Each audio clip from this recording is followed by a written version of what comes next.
Hi, everyone. This week we recorded a great podcast with our guest, Marty Gubar, product manager for ADB. We discussed the history of querying data, how conversational SQL can revolutionize it, and our own solution for it here at Oracle called Select AI. Here is the segment where we demo the new Select AI feature.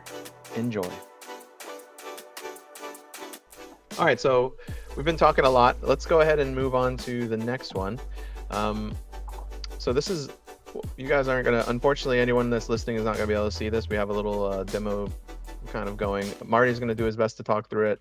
And again, as we spoke before, we're going to provide the links to some demo videos so you guys can go watch them, as well as live labs. But Marty, if you want to just kind of understand or just kind of talk through real quickly what is going on here on the slide that we're looking at, and kind of what the user experience can be expected, what the expected user experience is, right, with Select AI and ADW. Yeah. So the mission, right? Our goal was to say we're going to push natural language processing low in the stack.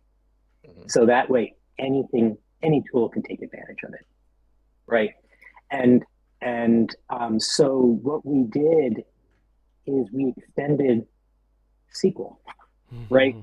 Because every tool in the world speaks SQL, knows how to connect, run a query, process that query, right? JDBC, thank God for JDBC. JDBC. Yep. So what we did is we extended SQL with so that you could just say with a keyword called AI, select AI. And so what we're showing on the screen here is SQL Developer, and we're saying select AI. Now the SQL engine knows that this is going to require, what's coming is going to be a natural language query, right? So you say select AI, and we're saying what are our top 10 streamed movies that were released after 2010, right? So the database says, okay, what I'm going to do is I'm going to then process that natural language query and give you a structured result that you can then deploy into you get your answer. So, hey man, SQL Developer, does it know anything about natural language processing? No, nothing. Yet we're sitting here in SQL Developer, any SQL command line, any BI tool, anything that could collect basically text, and it calls out and it says, select AI, ask the question. And then the database is going to process that result as if it were any other SQL query and return that result into any application. You can't get easier, right, to build new apps or to extend existing apps with natural language processing. It's so clever. You don't have to change anything. Awesome. It's just there. It's just there. Yeah. And to your point about extending and creating new apps, right? I mean, we're going to show another example here in a second, but the CEO example, right? He's not gonna have SQL Developer on his desktop, right? But you can pass his question into a SQL statement with an application that you build, right? Because any application running anywhere, like you talked about it, I think we were chatting before the podcast. Mobile apps, right? It could be a phone app. It could be an iPad. It could be, a website. It could be anything, right? It could be it's really funny. I don't know if I won't say the company or the person, but one of the people that my wife has worked with, she supports executives for a living, and one of the people that she's worked with in the past was didn't have a computer. So he worked for a very large company, but he did not have a laptop. He just ran around with an iPad from meeting to meeting, and he had his email on it, and he had like his couple little, web things that he had to go to, like little web portals and stuff. But he didn't even have a laptop, man. He just carried a little iPad around, and that's, to me, the key value here is that SQL is so understood by all that whole app layer. And we've seen, for example, the SaaS teams within Oracle really trying to, like, all of these Oracle software as a service apps are trying to integrate AI, right? All of your third-party tools are integrating AI, right? Things like Click and Tableau, they're integrating as much AI and NLP as they can, right?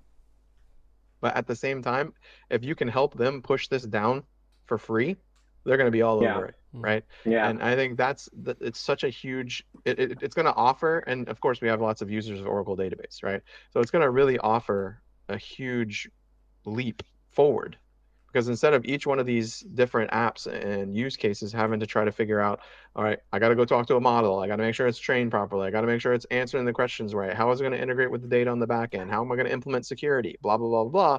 Now it's just like push it all down to the database and you're good. Right? And this is, I think, by far the key value for what we're building here from an architectural perspective about where it lives in the stack, right? I mean, this is the epitome of what we were talking about. Yeah, and like as you said, like security, just as you can see, security is just going to engage.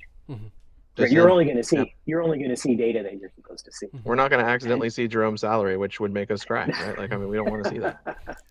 Exactly.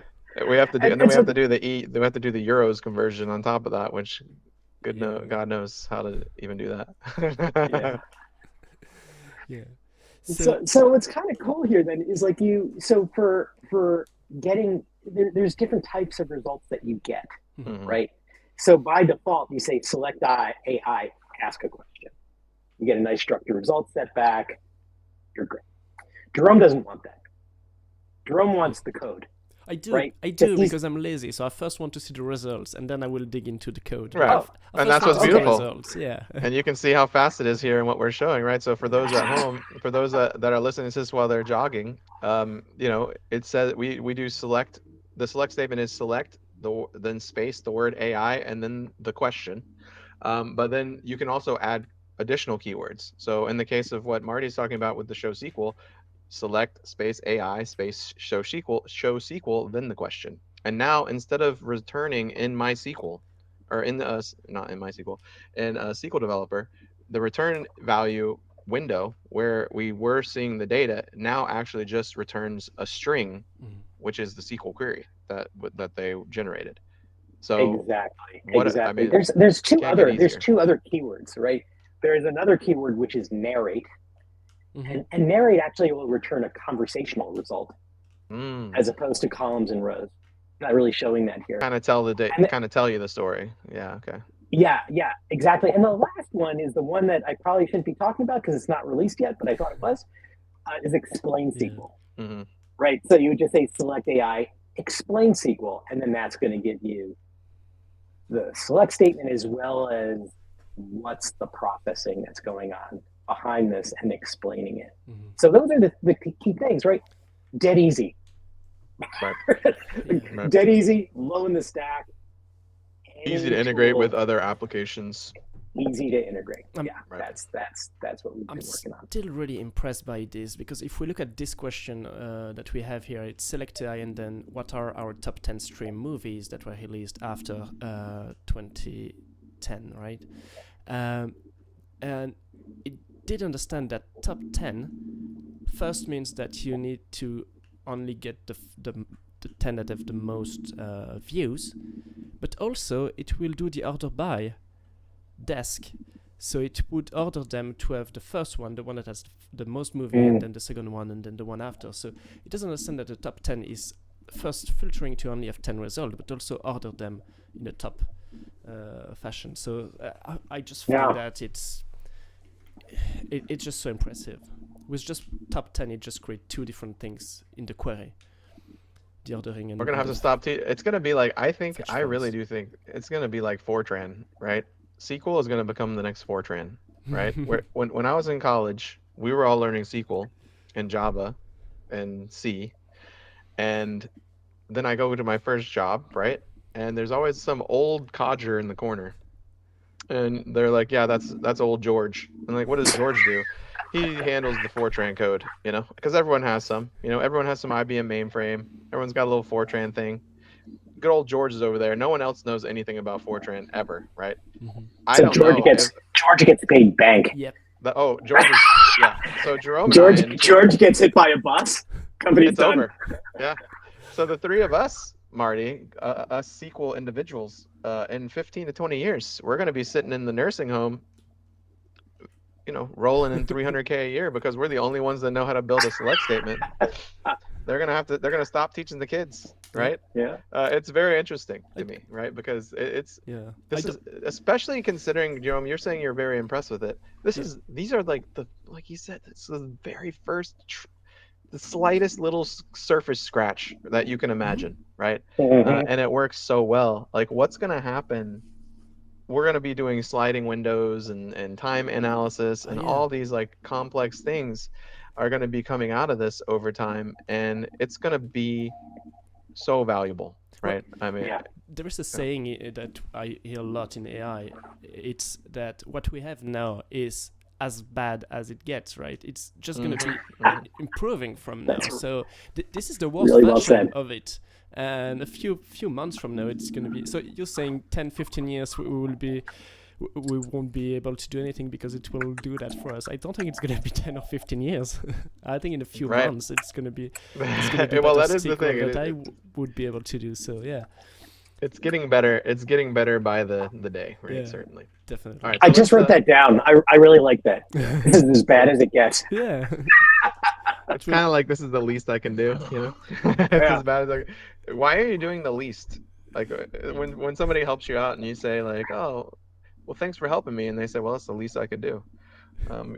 We're always like, cool. But like, when you read that, it's more like they said, I really did the bare minimum that I could possibly do. I wasn't really trying to help you. I did the very least I could do, right? So that's where we're at with AI. I think you're misinterpreting it, Jeff. That's not what they're saying. It's a misinterpretation of the whole thing. Oh, good.